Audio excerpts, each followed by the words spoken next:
Ja tere hommikut ka helikunsti poolt. Ma arvan, et möödunud Paichneum on olnud meile kõigile üpris turbulentne. See pandeemia tingimustes töötamine pani ka meie sihtkapitalit proovile, millega ma olen kindel, et kõik tulid väga hästi toime antud olukorras. Ma võib-olla esialgu tutvustaksin natukene, mis oli praeguse koosseisu eesmärk, milliseid prioriteete me seadsime, kui me tulime kokku ja ka kuidas siis õnnestus need prioriteete või õigemini suundasi realiseerida. Kui me alustasime, siis oli mul ees eelmise sihtkapitali niisugune tore tort, kus oli siis näha, kuhu oli raha läinud ja missugused olid sealsed suunad. Me alustasime eelkõige ikkagi sellest konsensusliku otsusena, et me toetame ikkagi loovisikuid. Ja loovisikute toetuse suurendamiseks me avasime veel kord Kultuurkapitali, Helikunsti Sihtkapitali stipendiumiprogrammid ja me lõime juurde stipendiume, suurendasime mahtusid, samuti tekitasime ka uusi võimalikke stipendiume. Tähendab, stipendiumite süsteemi sai ka diferentseeritud. Teine üpris oluline moment või suund meil oli haridus. Muusikaharidus on mõnevõrra erinev teiste kultuurivaldkondade haridussüsteemist. Muusikahariduse ajajoon on väga ja väga pikk. Selleks, et saada tõesti heaks muusikuks, tunnustatud loovisikuks kogu maailmas, on vaja alustada kuskil 5-6 aastaselt.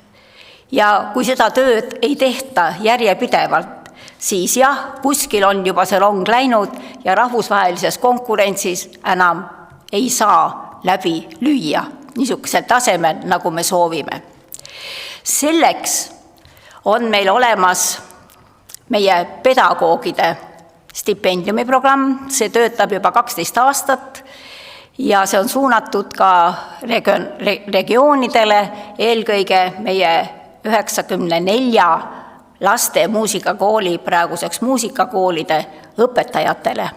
Ilma nendeta ei ole meil seda suurepärast muusikaelu, nii et nende osatähtsus on äärmiselt suur. Ei saa kuidagiviisi öelda, et keskustes on lapsed andekamad ja kuskil kaugel Eestimaa metsades nad ei ole seda. Kõik andekad inimesed tuleb üles leida. Samuti me suurendasime ka Eestis õppivate üliõpilaste toetusi, lisasime stipendiume ja loomulikult ka välismaal õppivad üliõpilased. Välismaal õppimise kohta oli meil ka oma seisukoht, et ehk see ei ole praegu see kõige suurem prioriteet, sest välissuhtluses on ajad väga ja väga palju muutunud ja võib-olla ei ole vast see kõige õigem saata meie inimesi nii palju välja õppima pikaks ajaks. Nad võib-olla ei tule enam tagasi. Ja ütleme, et see seisukoht siiski oli meil valdavalt üksmeelne, konsensuslik ja selles suunas me ka tegutseme. Nüüd uued algatused. Kui vaadata seda Kultuurkapitali jaotusi ja seda jaotusmehhanismi, siis on Kultuurkapitalil siiski suurepärane võimalus tekitada uusi algatusi, mis tähendab eelkõige seda, et reageerida kiiresti. Ministeerium, valitsusasutused ei saa seda nii kiiresti teha, nii et Kultuurkapital oma ekspertide kompetentsi ja teadmisega saab kõige paremini valdkonnad teatud arengutele kaasa aidata. Ja siin oli meie konsensuslik otsus Sihtkapitali nõukogul asutada residentuuriprogramm. Ja esimene residentuuriprogramm oli suunatud instrumentaalansamblitele. Ansamblimäng vajab meil arendamist, eriti praegu juba ka COVID-i tingimustes me teame, kui raske on üldse kooslusi arendada ja kooslustes tegutseda. Nii et esimese Kultuurkapitali instrumentaalkameransambli laureaadiks on siis residentuuriprogrammis on siis meie keelpillikvartett Magnet, kes on juba selle aasta jooksul, vähem kui aasta jooksul olnud üliedukas ja liitunud Euroopa Liidu projektiga Euroopa keelpillikvartettide osas, mis on harukordne, kuna klassikalise muusika programme tavaliselt Euroopa Liidus on ülivähe. Nii et see leidis väga suurt vastukaja. Nüüd me töötasime COVID-i pandeemia tingimustes. Nende toredate algatuste läbiviimisel pidi meie finantspoliitika olema väga konservatiivne. Nii et meil olid alati reservid, mis tähendas seda, et rasketel aegadel, kui see COVID meid tabas, valdkond sai kohe kiiresti reageerida ja algatada eristipendiumite programmi. Ka muusikute osas oli siin see äralangemine väga valus. Muusikavaldkonnas ei ole eriti vabakutselisi, need on mõned. Nimetaksin siin Sven Grünberg, Rein Rannap ja veel mõned. Aga enamikus sissetuleku moodustab hübriidtasu, mis tähendab seda, et muusikud on kuskil tööl, see tasu kuus võib olla mõnisada eurot, mitte rohkem, ja ülejäänu tuleb kõik kontserttegevusest, mis kukkus ära. Nii et selle üle on mul tõesti väga hea meel, et Kulka suutis siin anda abistava käe ja aidata valdkonda väga tõhusalt. Nüüd, kui vaadata veel seda torti siin, siis on näha, et me oleme tegevustoetusi vähendanud organisatsioonidele. Ka riigiorganisatsioonid, riiklikud sihtasutused saavad meilt minimaalselt, kui mitte üldse. Ainult oma teatud lisaväärtust toovate tegevustega, mis on vahest suured festivalid, kus nad vajavad, aga sellega me ei ole praegu tegelenud. Samuti ka tegevustoetuste andmine organisatsioonidele, MTÜ-dele, kolmanda sektori kooslustele, mis on äsja loodud ja mis midagi uut eriti valdkonda ei too. Ka nendel me tegevustoetust ei ole andnud. Raha läheb eelkõige ikkagi loovisikutoetusele ja loomeinimestele. Nüüd, kui vaadata veel seda kahte suuremat jaotust siin, kontserdisari, festivali, suurürituse korraldamine, siis jah, see võtab meilt väga suure osa. Ja seda teevad, meil on väga palju festivale ja need festivalid on nagu meil sellised au ja uhkus. Need on üle kogu Eesti, need on rahvusvaheliselt tunnustatud, nad on rahvusvaheliste organisatsioonide liikmed. Samuti on kontserte palju, on kontserdikorraldajaid palju. Ja siin me põrkasime sellise probleemi ette oma tegevuse viimasel aastal, mis olid loomestipendiumite andmine ja võrdsustamine siis kontserdi honorariga. Ütleks nii, et see on nüüd üks teema, millega tuleb hakata väga tõsiselt tegelema. Ma hüppan praegu juba tuleviku peale ja järgmiste koosseisude peale, et see siiski niimoodi päris edasi minna ei saa. Nii et see kontsertkorraldus ja kontsertkorralduse administreerimine vajaks ülevaatamist ja vajaks ka liikumist professionaalsema kontserdikorralduse poole. Ja siin on Kulkal nüüd päris suur väljakutse olla suunanäitaja, sest interpreet, muusik vajab ikkagi ka honorari, mis on maksustatud. Kuigi meil on vähe vabakutselisi, aga ikkagi need sotsiaalsed garantiid on väga olulised. Nii et see on üks samm nagu tuleviku poole ja kogu kontserttegevuse professionaliseerimise poole. Nii, mis siis meil veel on? Kindlasti me oleme toetanud ka elutöö, meie väärikaid muusikategelasi ja oleme suurendanud selle toetuste arvu ja see peab olema igal juhul tasakaalus. Ja nüüd Kulka tulevik. Ma arvan niimoodi, et tuleb jätta ka järgmisele koosseisule mandaat tulevikku kujundada ja mitte liiga palju tegeleda soovituste andmisega. Aga siiski, need küsimused ma saatsin välja Sihtkapitali nõukogu liikmetele ja ma sain ka vastuseid. Samas üldine vastus oli ikkagi selline, et Kulka ei vaja muudatusi, mille üle võib öelda, et on ka ikkagi päris hea meel. Nii et siin on esimese punkti vastus, et Kulka osa helikunsti valdkonna toetajana põhimõttelist ümbermõtestamist ei vaja. Nii, nagu ma eelnevaltki rääkisin, on põhifunktsiooniks ikkagi loojate ja interpreetide tegevuse toetamine ja see on meie fookus. Kulka eriline väärtus on roteeruv otsustusmehhanism ja valdkonna ekspertide kompetents. See on äärmiselt oluline, sellepärast et meil on märksa rohkem spetsialiste, märksa rohkem väga kõrge tasemega eksperte, kes ei ole kaasatud otsuste tegemistesse ja ka vastutuse võtmisele. Nii et Kulkal on siinkohal küll üks erakordne võimalus tuua neid inimesi otsustuste juurde ja anda neile ka oma koht. Nüüd, kuidas jagada ülesanded Kultuurkapitali ja Kultuuriministeeriumi vahel? See on sajandi küsimus, sellest on kogu aeg räägitud, nii et Kultuuriministeerium on riigi kultuuripoliitikat elluviiv asutus ja Kultuurkapital saab oma arvamuste järgi anda lisaväärtust täiendavate toetuste näol. Nii et Kulka peab jääma meie meelest ikkagi sõltumatuks ministeeriumist. Loomulikult on koostöövajadus, aga me ei pea seda päriselt dubleerima. Sellel ei ole mõtet. Nii. Nüüd on üks praktiline küsimus, kuidas saaks Kultuurkapitali tööd paremaks muuta.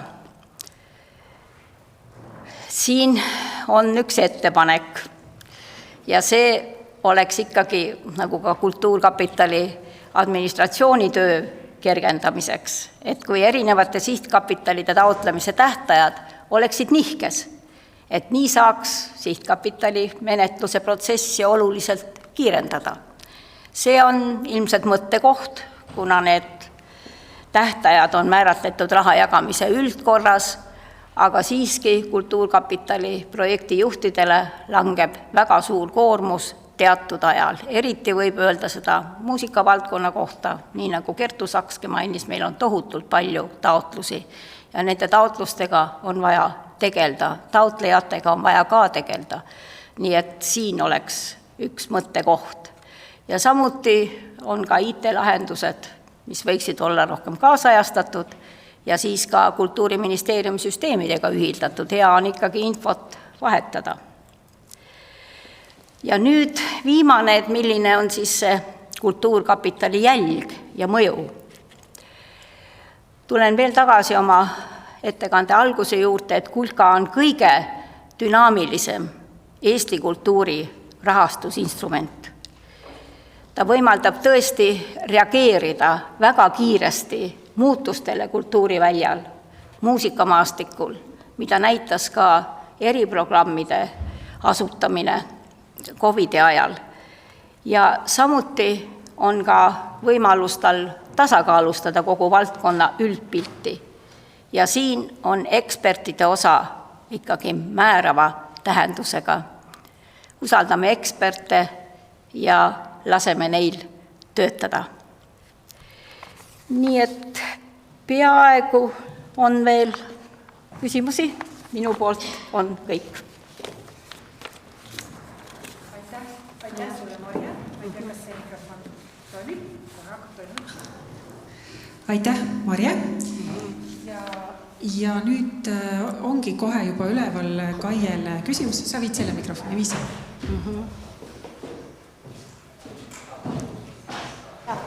Ei viska. Tahtsin lihtsalt igaks juhuks üle küsida, me ilmselt olete Helikunsis seda kindlasti arutanud. Marje jutust käis praegu läbi ka see, et tõepoolest ütleme see nii heliloojate kui ka interpreetide tasud kontserdil, eks ju, on Eestis ju teatavasti ikkagi Euroopa ühed madalamad. Et mis see skeem võiks olla? Vaata, praegu on tihtipeale niimoodi, et just nimelt kontserdi korraldaja küsib esinejatele Kultuurkapitalist raha või näiteks kaasaegse muusikafestivali korraldaja küsib heliloojatele, eks ju, heliloomingu jaoks raha. Et mis see õigem nagu oleks, et kas siis ikkagi läheb see raha korraldajale, kes siis küsibki suuremaid summasid või peaksid siis kõik esinejaid ja heliloojad tulevikus hakkama ise taotlema või kuidas te seda näete? Jah, aitäh küsimuse eest. Nagu see on natuke laiem küsimus üldse ja kuna see tuli meile meie mandaadi lõpuajal alles, siis me ei hakanud päris suuri otsuseid selles osas vastu võtma, me ei saanudki seda teha. Ütleks niimoodi, et kontserdikorraldus Eestis on küllaltki killustunud. See põhineb sellele, et väga lihtne on asutada kolmanda sektori organisatsioone, MTÜ-si, sihtasutusi ja panna tema üheks põhitegevuseks kontserdikorraldus. Seetõttu neid tuleb järjest juurde, kuna tööd on vaja ja tavaliselt veel kaasneb selline aspekt seal, et see, kes asutab selle ühenduse, ka muusikuna ise hakkab seal endal tööd leidma. Nii et ma arvan, et praegu oleks õige aeg see süsteem kõik üle vaadata, teha otsuseid. Kellele anda rohkem raha, kes on võimekam, kes on ka administratiivselt võimekam kontsertorganisatsiooni juhtima, sest kontsert ei koosne ainult esinejast. Kontsert koosneb esinejast ja publikust ja publik toob tulu. Nii et selles osas on väga palju veel tööd vaja ära teha. Kui me räägime sellest auditi raportist, siis vaatamata sellele, et meil on, nagu te nägite sellest tordist ka, et meil on väga suur osa kontserdikorraldajaid meie taotlustes, kellele me raha anname, siis need loomestipendiumite osa kvartalis, mis olid nagu seadusvastased, oli mingi 32 000 või 34, ma võin natukene eksida mõne tuhandega. See on hämmastavalt väike, mis viib selleni välja, kui väiksed on interpreetide tasud. Mängitakse 100-150 euro eest kontserti. Nii et siin on väga palju selliseid mõttekohti ja mis ka vajavad lahendust. Ja minu meelest just Kultuurkapital on see õige koht, kus saab teha ka praegu otsuseid. Kadri Tali, Helikunsti Sihtkapital. Ma tahan ka sellele küsimusele korraks lisada, et kui korraldaja taotleb honorarideks Kultuurkapitalist raha, siis ta maksab ka honorarid välja ja heliloomingu või interpreetide eest ja see ongi see, mida peab kontrollima, et see ka nii juhtuks. Et segamini mitte ajada siis stipendiume, mis on arenguks ja õppetegevuseks ja protsessiks ja siis mitte töötasusid, et need on kaks täiesti erinevat asja. Ja Sihtkapital siis korraldaja vaatabki korraldaja panust, et kuidas muusikud saaksid esineda, ära elada ja õiglaselt tasustatud. Aitäh, kas on veel Marjele küsimusi? Praegu ei tundu olema, aga Marje, ma vaatasin üle need Helikunsti Sihtkapitali välja toodud eelmiste käärajate punktid ja seal olite te ühe murekohana toonud välja, et teil on hallid alad rahvakultuuriga, mis puudutab koorimuusika toetamist ja ka võib-olla natuke näitekunstiga, mis puudutab ooperit ja seda laulukunsti. Et kuidas te nendega hakkama olete saanud ja kas praegu on ka veel nendega muresid? Ma ei ütleks, et oleks just muresid, aga need hallid alad loomulikult eksisteerivad. Aga ma arvan, et me päris selgeid punaseid jooni nende vahele ei saagi praegu tekitada. kuna arvestades üldiseid kultuuripoliitilisi või kultuuri üldse arengusuundi, on ju väga palju sellist valdkondade vahelist ala. Nii et ma arvan, et siin me oleme minu meelest päris kenasti toime tulnud ikkagi kokkulepetel vastavate sihtkapitalidega. Aga võib-olla paari sõnaga lihtsalt, et kui rahvakultuur toetab, eks ole, sellist harrastuskoori muusika tegemist, siis teil on see professionaalne, et kuidas te seda vahet teete, et mis on professionaalne koorikunst? See on juba omaette teema täiesti, et mis on kõrgkultuur ja mis on professionaalne ja mis on harrastus. Nii et selleks on ju omad selged näitajad olemas, mis on haridused, tase, vastav haridus, vastav kraad ja on ju selge, et meil on professionaalsed koorimuusikud ja on harrastusmuusikud ja mõlemad on vajalikud. Nii et selle vahe tegemine ei ole meil kunagi nagu päris küsimust tekitanud. Suur tänu, Marje!